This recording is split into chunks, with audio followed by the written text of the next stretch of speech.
ನಮಸ್ಕಾರ. ಸರ್ಕಾರಿ ಹಿರಿಯ ಪ್ರಾಥಮಿಕ ಶಾಲೆ ಕಡಬೂರು, ತಾಲೂಕು ಚಿತ್ತಾಪುರ, ಜಿಲ್ಲಾ ಕಲಬುರಗಿ, ಹಲಗಟ್ಟ ಕ್ಲಸ್ಟರ್. ಇವತ್ತಿನ ದಿನ 6ನೇ ತರಗತಿಯ ಮಕ್ಕಳಿಗಾಗಿ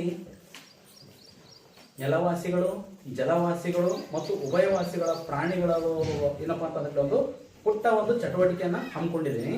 ಸೊ ಈಗ ಎಲ್ಲರೂ ಮಕ್ಕಳು ರೆಡಿ ಇದ್ದೀರಾ? ಚಟುವಟಿಕೆಯಲ್ಲಿ ಭಾಗವಹಿಸಲು ರೆಡಿ ಇದ್ದೀರಾ? ಈಗ ಇಲ್ಲೊಂದು ಚಾಪೀಸ್ ಇದೆ, ಇಲ್ಲೊಂದು ಚಾಪೀಸ್ ಇದೆ. ಇಬ್ಬರು ಹೆಸರು ಹೇಳ್ತೀನಿ. ಅವ್ರು ಇಬ್ಬರು ಏನಪ್ಪಾ ಅಂತಂದ್ರೆ ಬರ್ಬೇಕು. ಯಾರ ಹೆಸರು ಬರ್ತದೆ ಗೊತ್ತಿಲ್ಲ, ಕರೆಕ್ಟಾ? ಜಸ್ಟ್ ನಾನು ಹೆಸರನ್ನ ಹೇಳ್ತೀನಿ, ಅವ್ರು ಬರಬೇಕು. ಯಾವಾಗ ನಾನು ಸ್ಟಾರ್ಟ್ ಅಂತೀನಿ ಅಲ್ಲಿ ಹೆಸರುಗಳನ್ನ ಬರೀತೀರಿ. ಇಲ್ಲಿ ಕೆಲವೊಂದು ಪ್ರಾಣಿಗಳ ಪಟ್ಟಿಯನ್ನ ಕೊಟ್ಟಿದ್ದೀನಿ. ಜೀವಿಗಳಿದ್ದಾವೆ: ಕುದುರೆ, ಡಾಲ್ಫಿನ್, ಕಪ್ಪೆ, ಕುರಿ, ಮೊಸಳೆ, ಅಳಿಲು, ತಿಮಿಂಗ್ಲ, ಎರೆಹುಳು ಮತ್ತು ಆಮೆ. ಇದರಲ್ಲಿ ಕೆಲವು ನೆಲವಾಸಿ ಇದಾವೆ, ಕೆಲವು ಜಲವಾಸಿ ಇದಾವೆ, ಇನ್ನು ಕೆಲವು ಉಭಯವಾಸಿಗಳಿದಾವೆ. ನಿಮ್ಮೆಲ್ಲರೂ ಕೂಡ ಕಾನ್ಸೆಪ್ಟ್ ಗೊತ್ತು. ನೆಲವಾಸಿಗಳು ನೆಲದ ಮೇಲೆ ವಾಸಿಸ್ತವೆ, ಜಲವಾಸಿಗಳು ಅಂದ್ರೆ ನೀರಿನಲ್ಲಿ ವಾಸ ಮಾಡ್ತವೆ, ಉಭಯವಾಸಿ ಅಂದ್ರೆ ನೆಲ ಮತ್ತು ಜಲ ವಾಸ ಮಾಡ್ತವೆ. ಈಗ ಚಟುವಟಿಕೆ ಪ್ರಾರಂಭ ಮಾಡೋಣ. ಓಕೆ, ಸೊ ಚಪ್ಪಾಳೆಯ ಮೂಲಕ ಓದುತ್ತೀನಿ. ಅವ್ರೇನಪ್ಪ ಅಂದ್ರೆ ಬರ್ಬೋದು. ಭಾಗ್ಯಲಕ್ಷ್ಮಿ, ಇನ್ನೊಬ್ರು ಸಮರ್.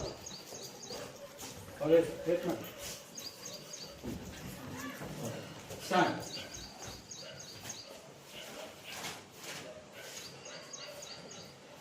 ಚಪ್ಪಾಳೆ ಕೊಟ್ಟು ಮಕ್ಕಳೇ.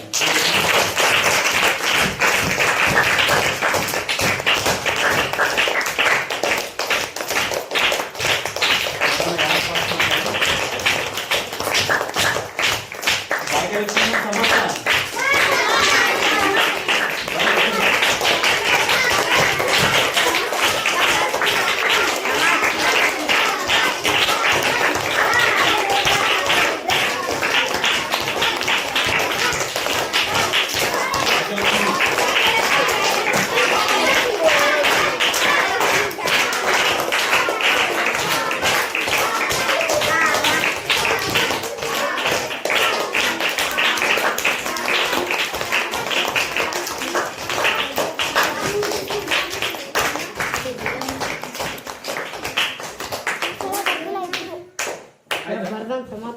ಓಕೆ, ಯಾರು ಫಸ್ಟ್? ಓಕೆ, ಸಮರ್ಥ, ಭಾಗ್ಯಲಕ್ಷ್ಮಿ ಇಬ್ಬರು ಟೈಮ್ ಕ್ಲೋಸ್ ಬಿಟ್ಬಿಡ್ರಿ. ಈಗ ನೋಡೋಣ ಇವರು ಕರೆಕ್ಟ್ ಬರ್ದಾರ ತಪ್ಪು ಬರ್ದಾರ ಅಂತ ಏನ್ ಮಾಡ್ತೀರಿ ಅಂತಂದ್ರೆ ಪರೀಕ್ಷೆ ಮಾಡ್ಲಕ್ಕ ಇಲ್ಲಿ 8ನೇ ತರಗತಿ ವಿದ್ಯಾರ್ಥಿನಿ ಗೀತಾ ಬಾ ಮಗೆ. ಕರೆಕ್ಟ್ ಬರ್ಬೋದ ತಪ್ಪು ಬರ್ದಾರ ಅಂತ ಡಿಸಿಷನ್ ಗೀತಾ ಕೊಡ್ತಾರೆ.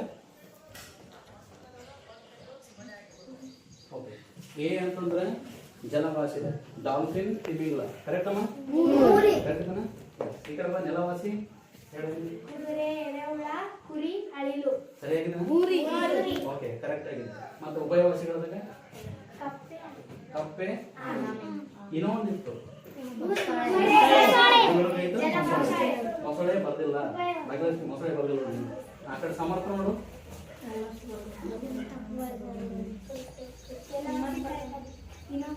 ಅದು ನೆಲವಾಸಿಗಳ ಕುದುರೆ, ಕುರಿ, ಅಳಿಲು, ಎರೆಹುಳು. ಕರೆಕ್ಟ್ ಇದೆನಾ? ಓಕೆ. ಆ ಕಡೆ ಜಲವಾಸಿಗೆ ಹೋಗ್ತೀನಿ. ಡಾಲ್ಫಿನ್ ಇದೆ, ತಿಮಿಂಗ್ಲ ಇದೆ. ಮತ್ತೆ ಉಭಯವಾಸಿಗಳಲ್ಲಿ ಮೊಸಳೆ, ಇಲ್ಲಿ ಭಾಗ್ಯಲಕ್ಷ್ಮಿ ಬರ್ದಿಲ್ಲ, ಮೊಸಳೆ ಬರ್ತಾನೆ. ಆಮೆ ಮತ್ತು ಇನ್ನೊಂದು ಕಪ್ಪೆಯನ್ನ ಬರ್ದಿನಿ. ಸೊ ಇನ್ನೊಂದು ಯಾವ್ದು?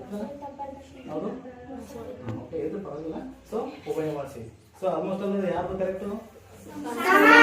ಸಮರ್ಥ. ಓಕೆ, ಪರವಾಗಿಲ್ಲ. ಭಾಗ್ಯಲಕ್ಷ್ಮಿ ಮತ್ತು ಸಮರ್ಥ ಇಬ್ಬರಲ್ಲಿ ಯಾರು ಮಗುವಿನ? ಸಮರ್ಥ. ಓಕೆ, ಸೊ ಸಮರ್ಥ ಇದೆ. Congratulation Bhagyalakshmi, congratulation. Okay, so ಈ ರೀತಿ ಏನಪ್ಪಾ ಅಂತಂದ್ರೆ ಈ ಒಂದು ನೆಲವಾಸಿ, ಜಲವಾಸಿ ಮತ್ತು ಉಭಯವಾಸಿ ಪ್ರಾಣಿಗಳನ್ನ ಯಾವ ರೀತಿ ಪಟ್ಟಿ ಮಾಡಬಹುದು ಅಂತ ಒಂದು ಪುಟ್ಟದಾದ ಚಟುವಟಿಕೆ ಇತ್ತು. ಈ ಚಟುವಟಿಕೆಯಲ್ಲಿ ಭಾಗವಹಿಸಿದಂತ ತಮ್ಮೆಲ್ಲರಿಗೂ ಧನ್ಯವಾದಗಳು. ಚಪ್ಪಾಳೆ.